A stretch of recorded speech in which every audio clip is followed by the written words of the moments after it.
Hello, my name is Maria Salinas, and I'm President and CEO of the Los Angeles Area Chamber of Commerce. It's an honor to be part of this initiative with the U.S. Small Business Administration and Cowbell to promote cybersecurity and resilience for our small business community. The LA region is not only the largest economy in the country, it measures as one of the strongest, most diverse, productive economies in the entire world. And the Chamber is proud to be a source of innovation and support for so many different industries.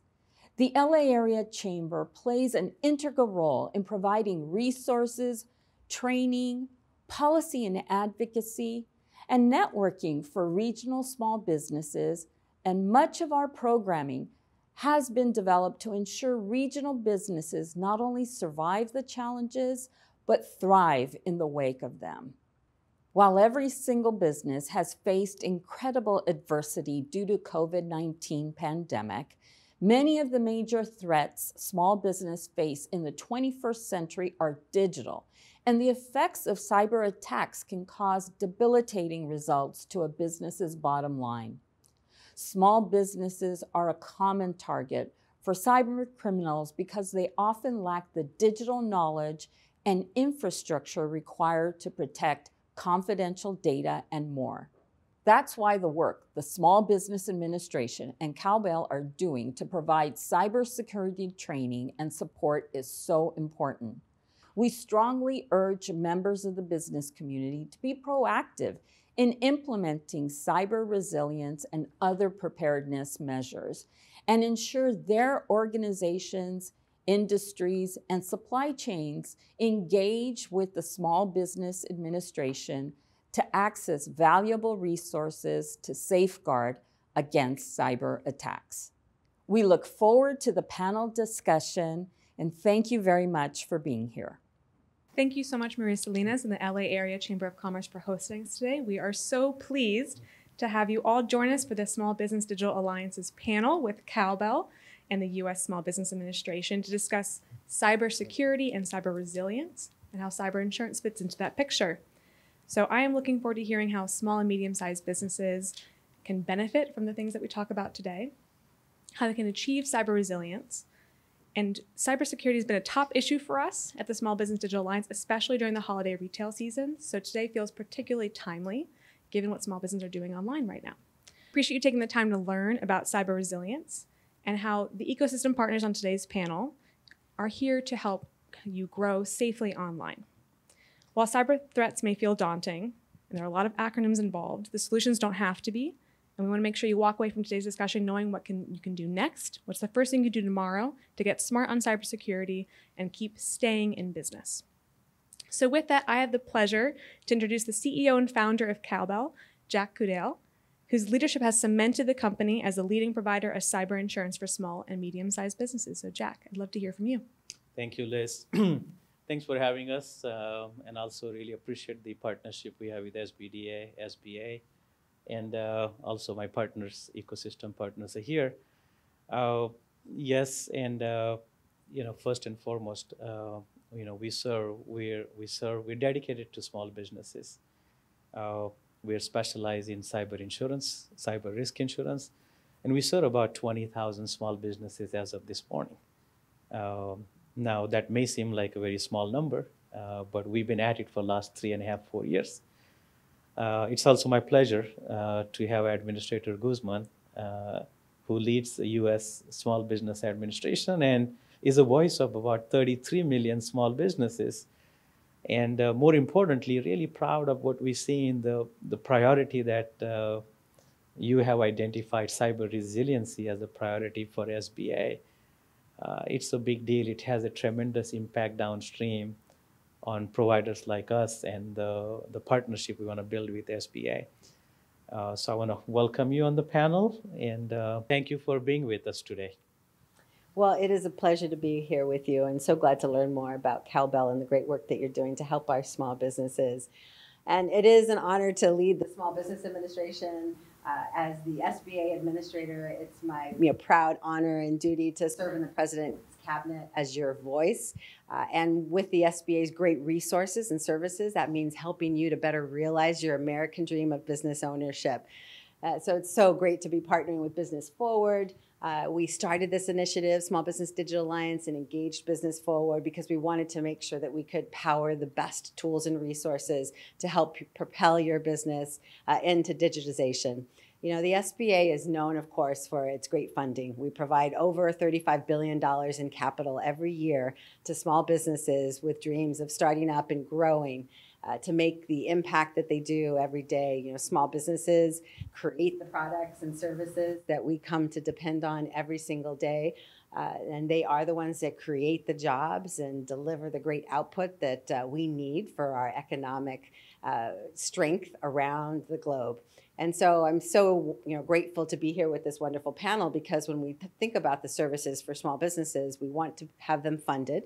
We want to make sure that they get the technical assistance and resources they need. So we fund a network of over 1,600 centers that can help you on the ground get advice alongside the Small Business Digital Alliance. And of course, we focus on revenue growth opportunities. With that, we want to make sure that you can get digital, because the digital opportunity is great. And that's what so many of you out there have been doing for the last 2.5 years, pivoting and adapting, figuring out how to use digital tools to improve your operations and sell online and reach your consumers. But with that, of course, comes the necessity of making sure that you're resilient in the process. And that means cyber health is so important. So this panel today with Cowbell is going to be wonderful, just because the cyber resilience in particular sounds intimidating. Being resilient across the board seems like a challenging obstacle, but these experts are going to break it down how you can think about building your business up in digital, but doing it in a safe way to protect your customers as well as your employees. So very excited to be part of this conversation and really learn from the great experts on the ground, so that those 33 million small businesses out there are ready to expand and grow. Thank you so much. We really appreciate your time today, and thank you, Jack, as well. I'd be remiss if we did not introduce our other two panelists. We have two fantastic insurance brokers who specialize in cyber in the Los Angeles area with us today. We're joined by Fitz Swain, who's a cyber specialty team leader at LA Exec Pro Team at CRC Insurance Services. And we're also joined by Dave Weller, the Executive Vice President of AmWins. Thank you both for your time today. Look forward to the conversation. So with that, we're going to jump right into Q&A. The first question is a bit of a quick primer for those that are joining us and maybe not as familiar with the terms we're using, like cyber resilience. Jack, I would love for you to begin on what cyber resilience means to you. Yeah, it's as simple as an organization being ready to handle a cyber incident. But if I just elaborate a bit more on it, it's an intended outcome that you want to deliver, and be able to deliver that despite this global threat landscape that is increasing every day. But being able to continue the operations and minimize the business interruption in the event of cyber attack, and more importantly, being able to do that without having to penalize any of the third parties that are involved, whether they're your partners, your customers. But cyber resilience is not just about prevention and detection in technical terms, it's about response and recovery.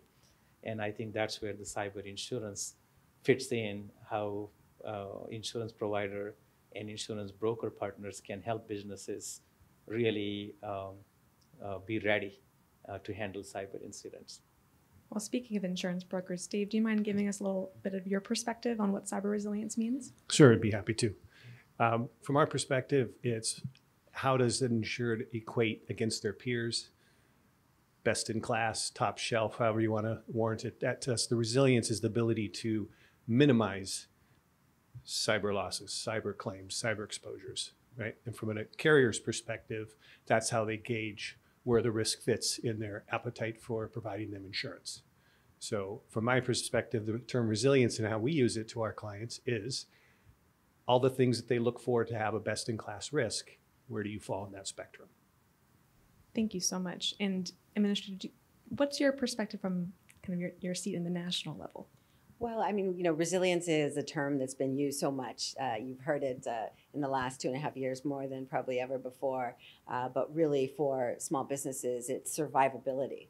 There's so many challenges and obstacles that come along your path every single day to disrupt your business. And so when you can build up, plan, and take actions to protect your business into the future against cyber attacks, against natural disasters, against any disruption to your business, a grave loss of revenues, operational disruption, that's when you are truly resilient. And the Small Business Administration is focused on making sure that you can be resilient. In fact, we're one of the first responders in terms of economic response to disasters, as we provide funding for businesses and individuals impacted in the case of natural disasters or health crises, et cetera. But with cyber, it's a unique challenge. And so it's about making sure that you're ready, that you've planned, and that you've taken action to build good habits every day. So from an SME perspective, Fitz, I'd like to get you to join in here. What challenges exist when it comes to the adoption of cyber insurance?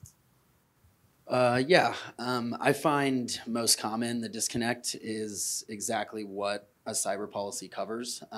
Small businesses, they think they don't have these massive, robust networks that these large companies have, but in actuality, any cloud service provider you're using, or even if you're just using Outlook, you have an exposure.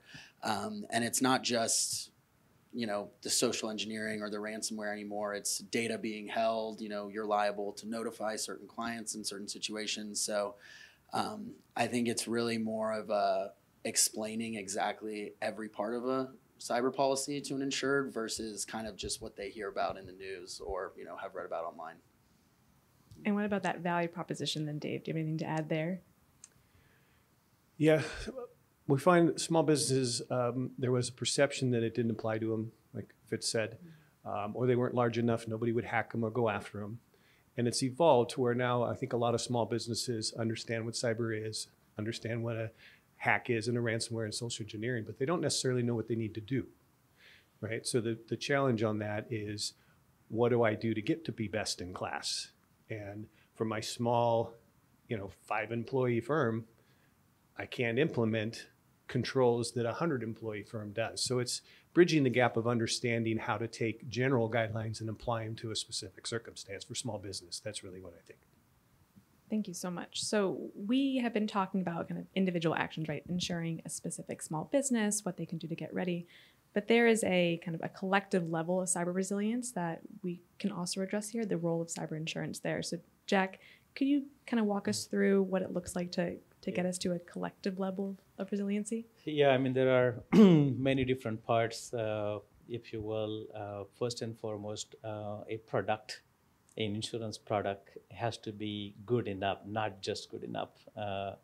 And what that means is it has to be able to cover any new risk that may, whether it's for a small business in construction, small business in manufacturing, small business in just services, which is the largest portion of our economy. So as an insurance provider, you have to innovate. And I think that's a bar number one. Number two is just having a good product is not good enough.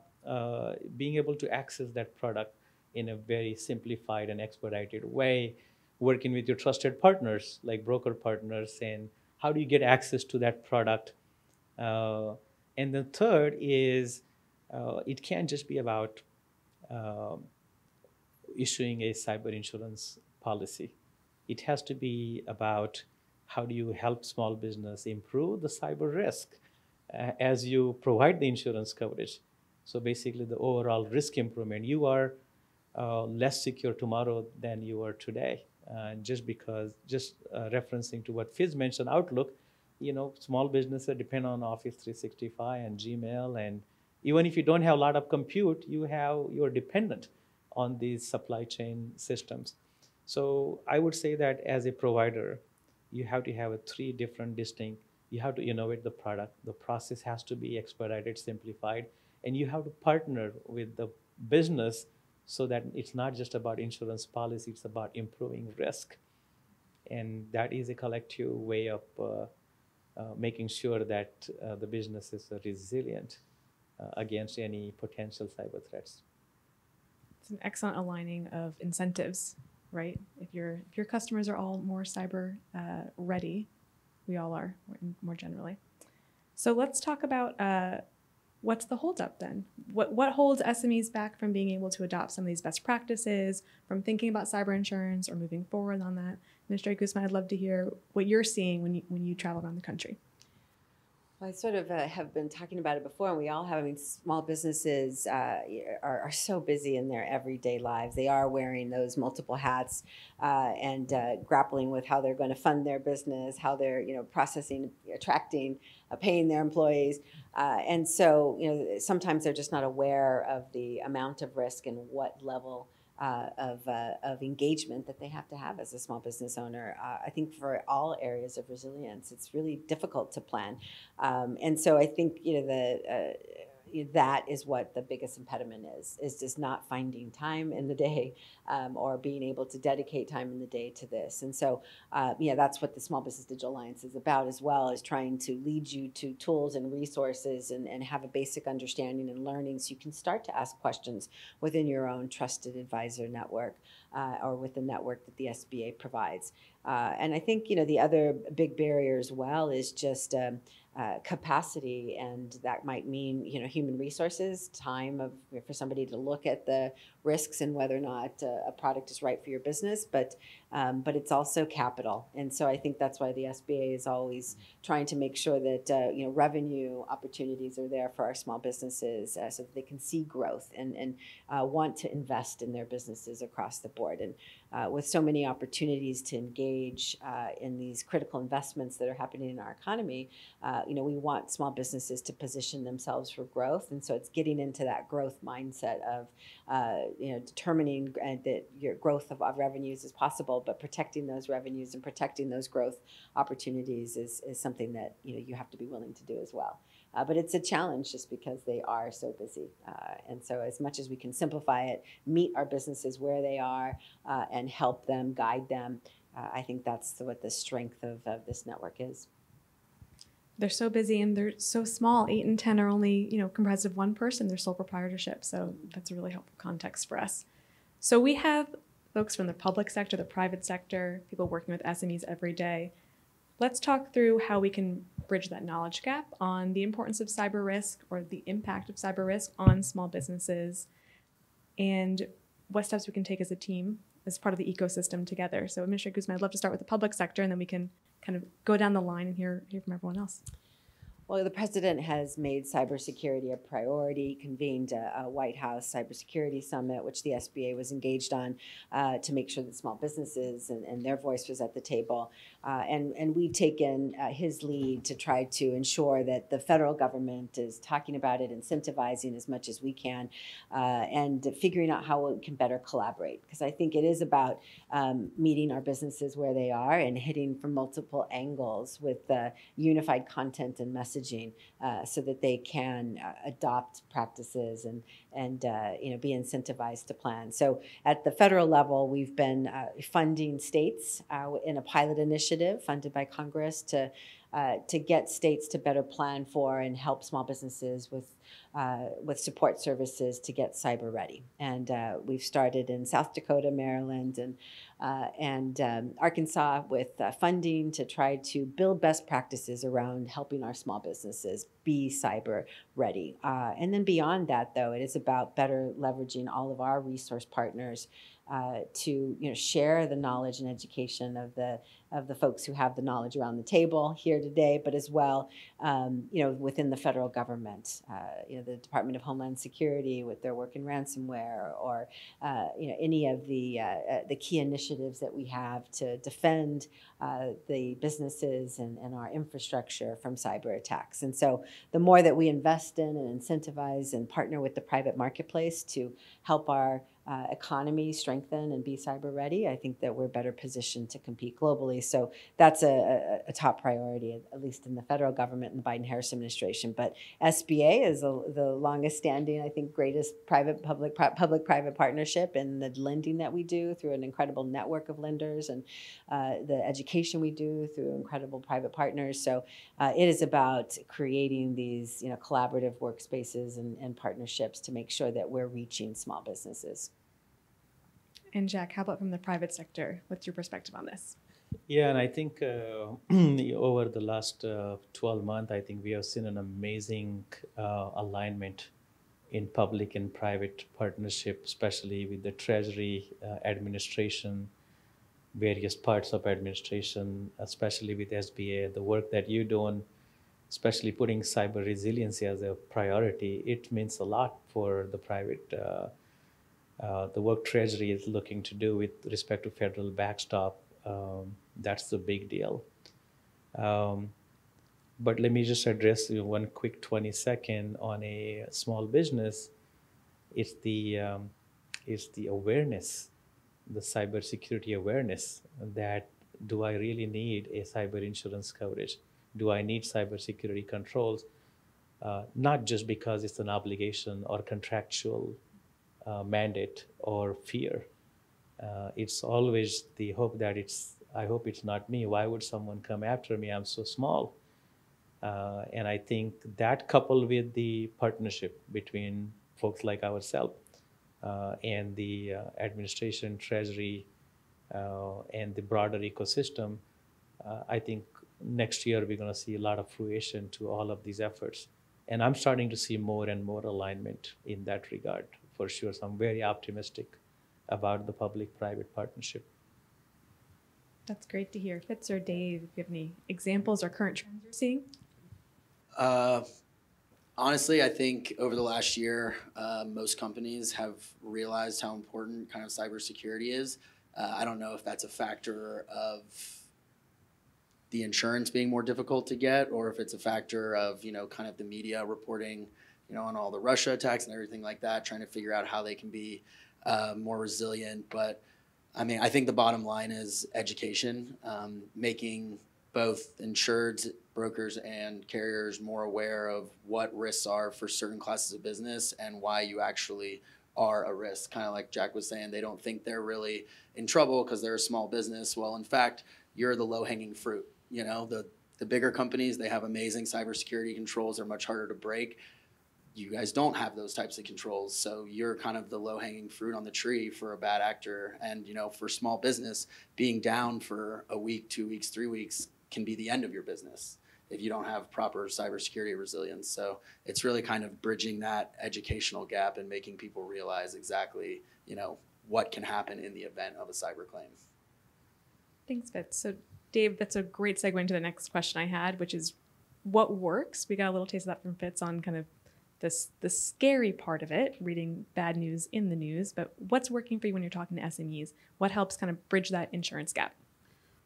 Well, for the ones that actually buy the insurance, I think that's where the question alludes to, right? What works is they find an insurance carrier which protects them against if they were to have a hack, a breach, email compromise, or anything like that. What I like about the question, though, is it's what happens behind the scenes. Most carriers nowadays, they don't just provide the insurance and hold their breath. Throughout the year, they provide them guidance. There's vendors, there's risk services. The buzzword for a while was MFA, which is multi-factor authentication. And the ones that were really trying to be resilient with their cyber say, how do I do that? I don't know what that is. The carriers now have services that come to their policyholders and say, here's how we can help you. So it's become more of a partnership that's bridging the gap. It doesn't address those that don't feel they need the insurance. And I think the previous question, that's where you answer, the communication and the education.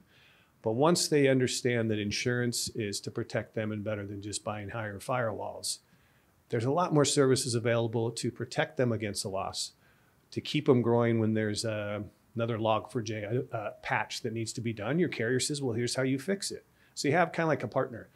My auto insurance doesn't call me up and tell me when there's new laws. And by the way, don't run that stoplight, They just wait to pay the claim. So it's a big difference. And I think on this product line, it truly creates a partnership for small businesses because those services are available regardless of your premium, regardless of your size. That's why I think it works. Demystifying it helps a lot. That's great to know. So I'd love to end our Q&A, Jack, with one for you, which is how are you seeing cyber risk and, as a result, insurance evolving next year? Well, I don't want to predict. This is still a second innings for the overall industry. It's still 4 out of 5 small businesses are uninsured today.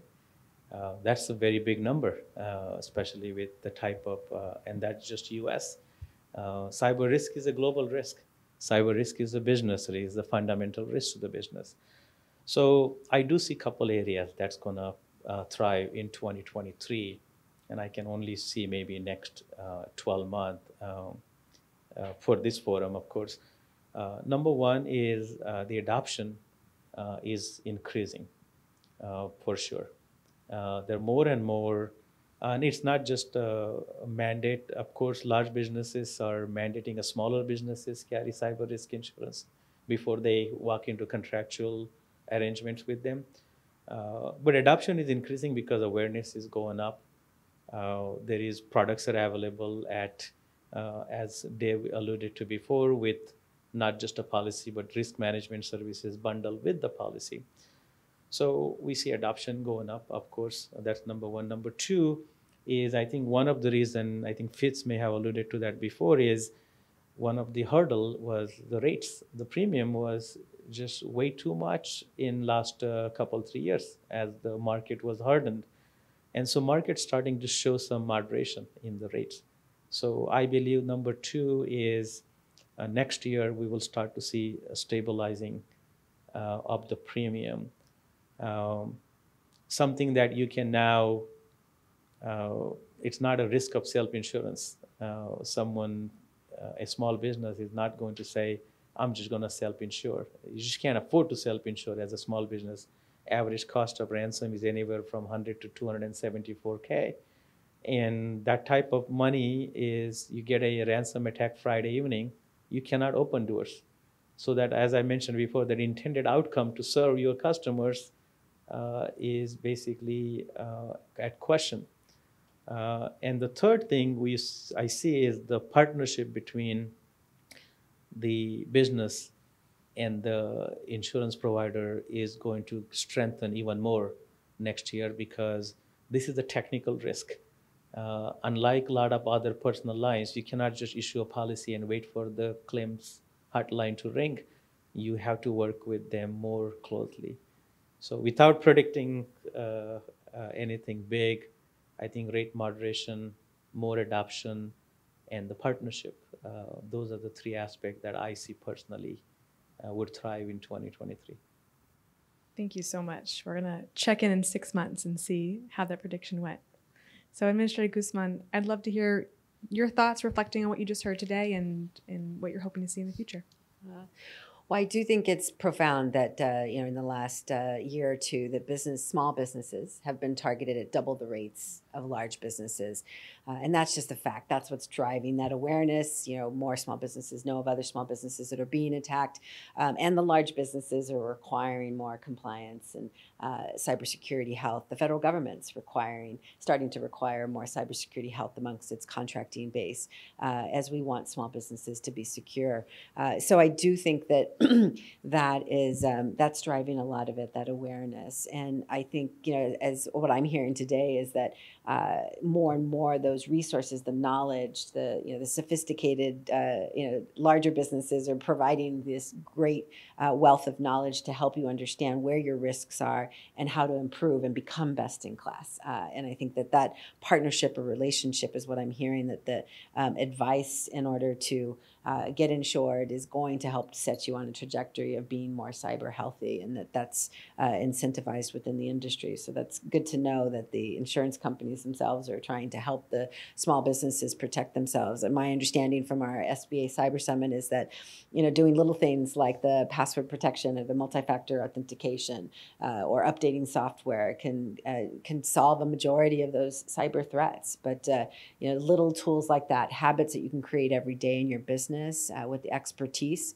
of people who deal with these attacks and understand the risks that are at hand is really how you're going to position your business. So I'm excited that there are players out there like Cowbell who are really viewing their business model as not only providing the products, but providing the information and awareness and understanding of how to just become cyber secure. So thank you. Thank you so much. I think it's very clear from this panel that there are community partners out there for small businesses who are interested in learning more, staying safe, and most importantly, like you said, Jack, staying open. That's the goal here. So that is all the time we have for today. Thank you so much for your thoughtful discussion. I hope that those that joined and listened in feel that they know what's next. If you don't, you want to get smart, use some free tools and trainings. You can go to www.smallbusinessdigitalalliance.com, see some of the resources from Cowbell and our other national members for the Alliance. And we encourage you to stay smart and vigilant and take advantage of what's available to you there on the website. So again, thank you all to our panelists. Thank you, Administrator Guzman, Jack, Fitz, and Dave. And now I would like to invite Stan Stahl, the president of Secure the Village, to share closing remarks. Thanks, Liz, and thanks everyone for being here as well. I'm Stan Stahl. I'm the founder and president of Secure the Village. Started my cybersecurity career 40 years ago as an engineer, security engineer, doing work at the White House, nuclear missile capabilities, Cheyenne Mountain. But for the last 20 years, I've been working with companies like yours. We're at a moment of history like we've never seen before. When I got started in computers like 40 years ago, there was no internet, there was no cybercrime. Here we are 40 years later, and every business in America is subject to cybercrime right now. If you're on the internet, you're a candidate to be a victim. I hope our conversations kind of helped you understand all of that better. And certainly, as much as anything, I hope it's motivated you to take some action. Cybersecurity is, make no mistake about it, it's real and is growing. Based on FBI estimates and numbers, reported cybercrime, we estimate there's $1.5 billion in cybercrime lost every year between our businesses and our families. And most importantly, it hits small businesses like yours. You don't have typically the resources to spend on cyber that large companies have. Just by way of example, Bank of America spends $2 billion a year, we're told, on cybersecurity.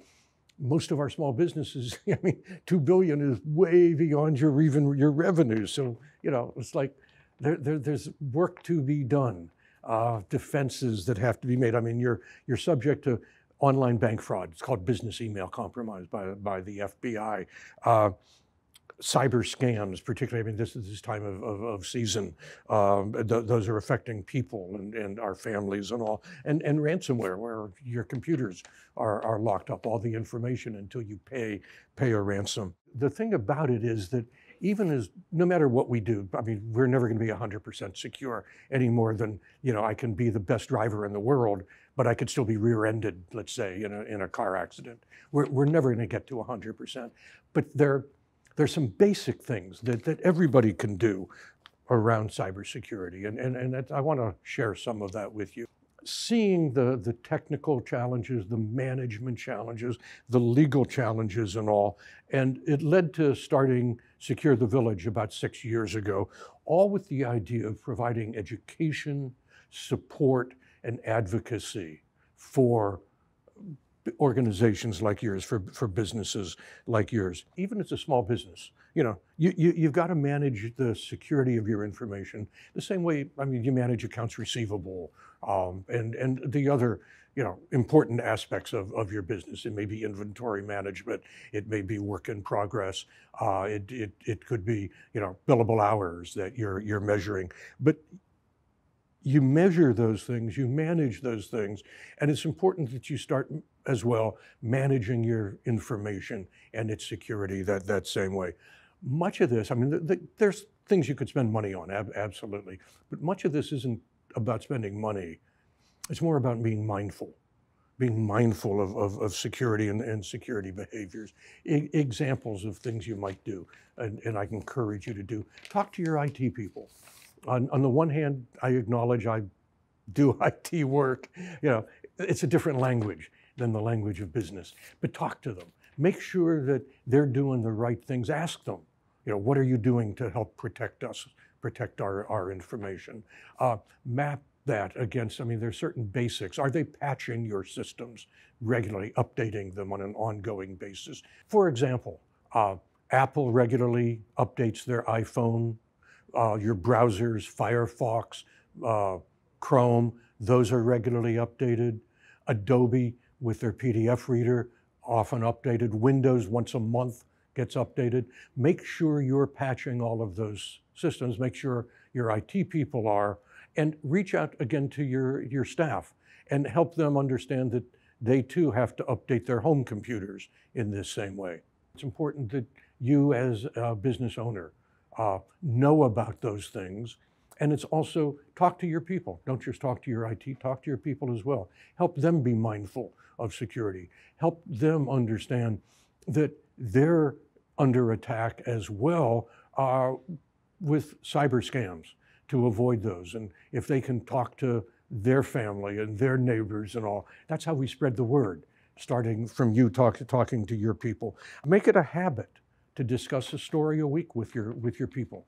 We publish a Cybersecurity News of the Week. It comes out every Sunday. It's free. You can sign up for it at the Secure the Village website. That'll also come with our weekend update and patch report.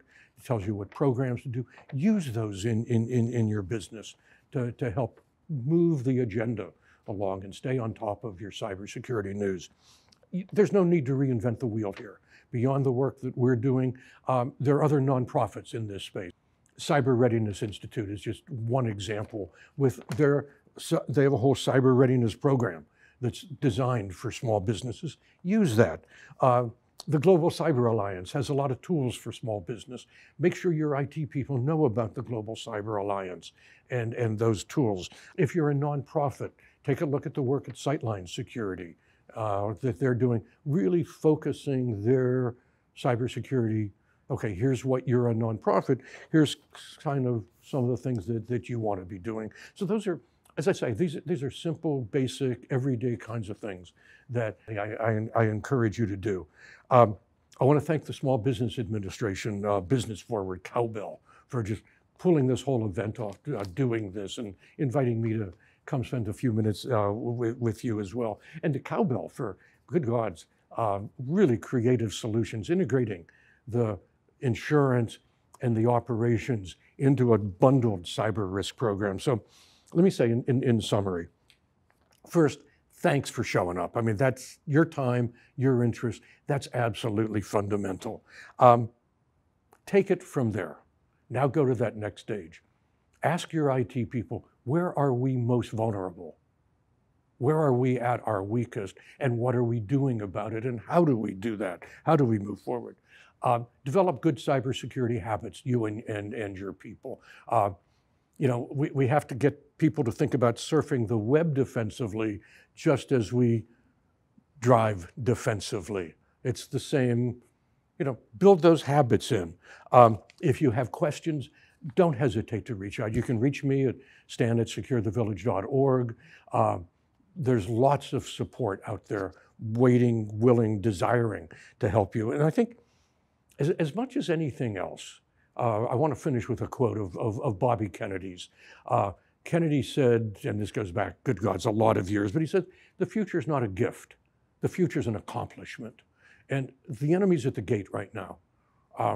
There's an accomplishment to be had by defending ourselves against them. It's a national need and it's a local need simultaneously coming to bear. So I encourage all of you, please, please, please, please, please, you know, do your part. Protect your business, protect your company, protect your family, and in the context of doing that, protect the nation as well. Thank you so very, very much.